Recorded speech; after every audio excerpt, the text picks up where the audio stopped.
दोस्तों नमस्कार, आदाब, सत श्री अकाल। मैं आज आपके सामने कुछ ऐसे इतिहास के पन्नों को, इतिहास के तथ्यों को लेकर आया हूं और मैं ये वीडियो बना रहा हूं। नॉर्मली वीडियो मैं बहुत कम बनाता हूं और हमारे कुछ मित्रों ने अभी 2 दिन पहले मेरा कार्यक्रम था प्रेस क्लब ऑफ जम्मू में, वहाँ की वीडियो देखी, सुना तो उन्होंने कहा कि भाई एक पर्सनल वीडियो बना के पूरी इस बात को लाओ और जनता को मालूम होना चाहिए। जो तथ्य छुपाए गए हैं वो ज़रूर मालूम होना चाहिए। जो आज उसका खमियाजा हम लोग आज तक भुगत रहे हैं उन गलत फैसलों का। मैं आता हूँ 15 अगस्त 1947 को जो भारत आज़ाद हुआ, पाकिस्तान एक दिन पहले हो गया था 14 अगस्त को, और उसके बाद सारा ध्यान गया था जम्मू कश्मीर की रियासत के ऊपर। महाराजा हरी सिंह जो गिलगित तक के, हुंजा और बल्तिस्तान तक के थी, काफ़ी बड़ा क्षेत्र में डोगरा राज था।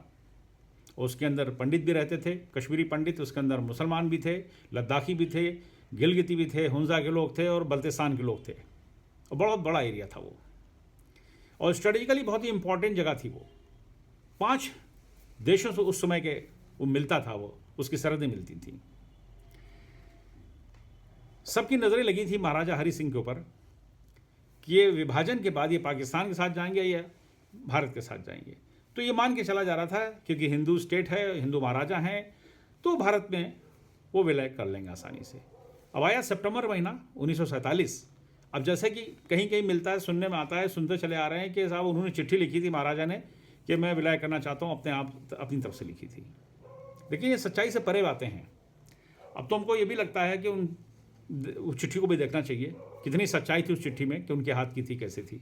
एनीवे, वो आर्काइव का मामला है, जब बहस छिड़ेगी तो उसको देखा जाएगा, तो झूठ सच सामने आएगा।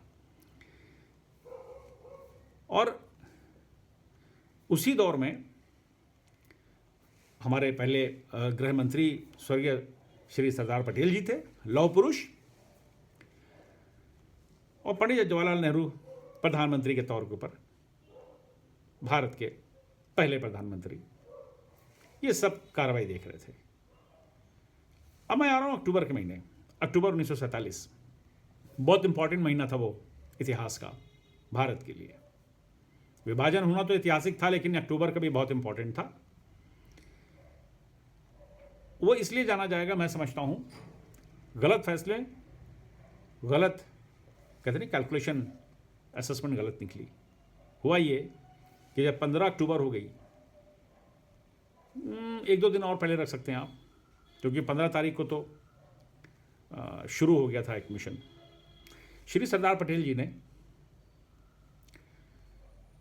उस समय के राष्ट्रीय सेवक संघ के सरसंघचालक स्वर्गीय श्री MS गोलवालकर को अपने यहाँ बुलाया। श्री माधव सदाशिव गोलवालकर एक ऐसी शख्सियत, ऐसा व्यक्तित्व था जो भारत के विभाजन से लड़ रहा था। जून के महीने में 1947 में ये खबर आ चुकी थी कि भारत के विभाजन होने जा रहा है। इन्होंने शहर शहर, गांव गांव जा करके आवाज़ उठानी शुरू करी थी, विभाजन नहीं होना चाहिए। वो उसके बहुत सख्ती से खिलाफ थे। उनको गुरुजी भी कहा जाता था उस समय, और उन्होंने बहुत मजबूती से अपनी बात रखी थी कि विभाजन ठीक नहीं है भारत के लिए। ये मुसलमानों को अलग से जो मुल्क दिया जा रहा है ठीक नहीं है, लेकिन विभाजन हो गया। मैं वहां पर आता हूं, गुरुजी को श्री सरदार पटेल जी ने बुलाया और उनसे वार्ता की कि 2 महीने गुजरने जा रहे हैं भारत को विभाजन हुए हुए, लेकिन कश्मीर का फैसला नहीं हो पा रहा है, और कश्मीर के महाराजा ने अभी तक के अपनी बताया नहीं है कि वो किधर जा रहे हैं। इसलिए हम लोग चिंतित हैं, और मैं समझता हूं कि आप एक ऐसे हैं, इंसान हैं, ऐसी शख्सियत हैं, ऐसी पर्सनालिटी हैं, और हिंदुओं के आप बड़े लीडर हैं, और सामाजिक कार्य में आपका नाम रहा है। आप अच्छे से जाकर के महाराज से बात कर सकते हैं, और ये जिम्मेदारी स्वर्गीय श्री गोलवालकर जी ने ले ली और कश्मीर के लिए प्रस्थान कर गए। अब आता हूँ उस तारीख को, 18 अक्टूबर 1947 को महाराज से श्री गोवालकर जी की भेंट हुई। कई किताबों में भी बात आई है, कई तथ्य हैं, एविडेंस भी हैं उसके। महाराज ने कहा वो सब ठीक है, मैं चाहता हूँ, लेकिन हमारे साथ एक ये बहुत बड़ी प्रॉब्लम है कि हमारा तो बहुत नज़दीक है, लाहौर एयरपोर्ट है और दिल्ली बहुत दूर है। उस समय कश्मीर में और जम्मू में हवाई अड्डे नहीं बने थे। महाराज ने अपनी बताई कि भाई यहाँ मुसलमान भी है, सारे ही हैं यहाँ पर, और मुझे लगता है कि मैं थोड़ा सा कहीं दूर भी हो सकता हूँ और मेरी जो रियासत है उसको चलाना भी मुश्किल हो सकता है। तो श्री गोवालकर जी ने एक बात उनसे कही, वो कहा कि आप हिंदू महाराजा हैं और हिंदुओं की तादाद आपके यहाँ ज़्यादा है, ऐसा ना हो अनर्थ हो जाए कि आप पाकिस्तान चले जाएं और आपको मुश्किल हो उसके बाद, क्योंकि पाकिस्तान से हिंदू आ रहा है और काफ़ी हद तक आ चुका है, बल्कि सिख भी आ गए हैं, क्योंकि महाराज के यहाँ सिख भी थे, काफ़ी तादाद में सिख थे वहाँ, उनकी फौज में भी थे।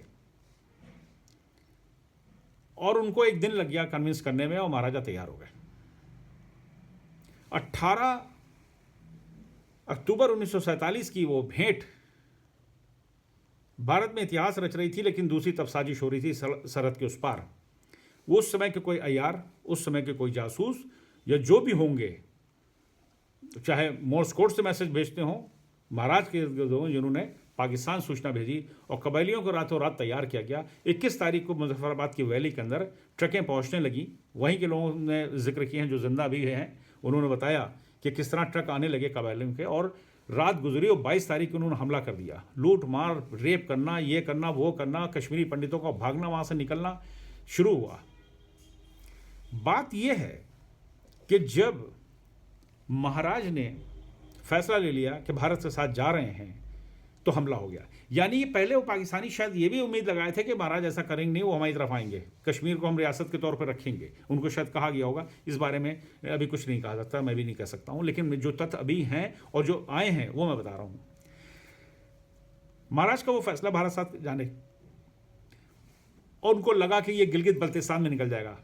फिर उसके बाद वो दिसंबर जनवरी से म्यूटनी शुरू हुई, मेजर ब्राउन ने करी और हमला कर दिया महाराज की सेना के ऊपर।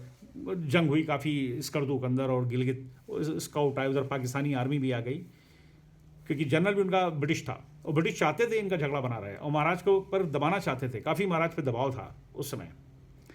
बात ये नहीं है, बात ये है जैसा कहा जाता है कि महाराज ने खुद मिलने की कोशिश की गई। हुआ ये था कि जवाहरलाल नेहरू, श्री जवाहरलाल नेहरू ने पूरी कोशिश कर ली थी उनकी कन्विंस करने के लिए, लेकिन उनकी बात चल नहीं पाई। महाराज ने पंडित जवाहरलाल नेहरू की बात सुनी ही नहीं, वरना वो फैसला करते, सितंबर का महीना ना निकलता, अक्टूबर ना आता, 2 महीने आज़ादी के बाद ना होते। और जैसे प्रचार प्रसार पिछले 70 सालों से किया जा रहा है कि महाराज ने लिख दी और जवाहरलाल नेहरू साहब ने बैठ करके लिखा पढ़ी हुई और भारत में विलय का निर्णय लिया गया, उसके ऊपर एक इंस्ट्रूमेंट साइन किया गया, वो सरासर गलत है। वहाँ पर गुरु जी श्री गोवालकर जी का रोल था कश्मीर को भारत में विलय करने का, और ये निर्णय अगर पहले ले लिया जाता तो ये आपके कबायली हमला ना कर पाते, क्योंकि पाकिस्तान को टुकड़े जोड़ने में बहुत समय लग रहा था। अगर ये पहले निर्णय ले लेते या जवाहरलाल नेहरू ही ले लेते निर्णय अगस्त के बाद ही, सितंबर में, तब तक के वो पूरी तरह से तैयार भी नहीं थे वो, लेकिन 2 महीने का उनको जो समय मिल गया वो कबायलियों ने हमला कर दिया, जो आज पीओके कटा हुआ है। गिलगित बल्तिस्तान जबरदस्ती छोड़ दिया। आप भूल गए 70 साल गिलगित बल्तिस्तान को, कि वो आपका हिस्सा है, अभिन्न है भारत का, अनडिवाइडेड इंडिया का वो पार्ट है। और प्रोपेगेंडा ये करते चले आ रहे हैं कि साहब वो जवाहरलाल नेहरू ने कन्विंस, हो ही नहीं महाराज।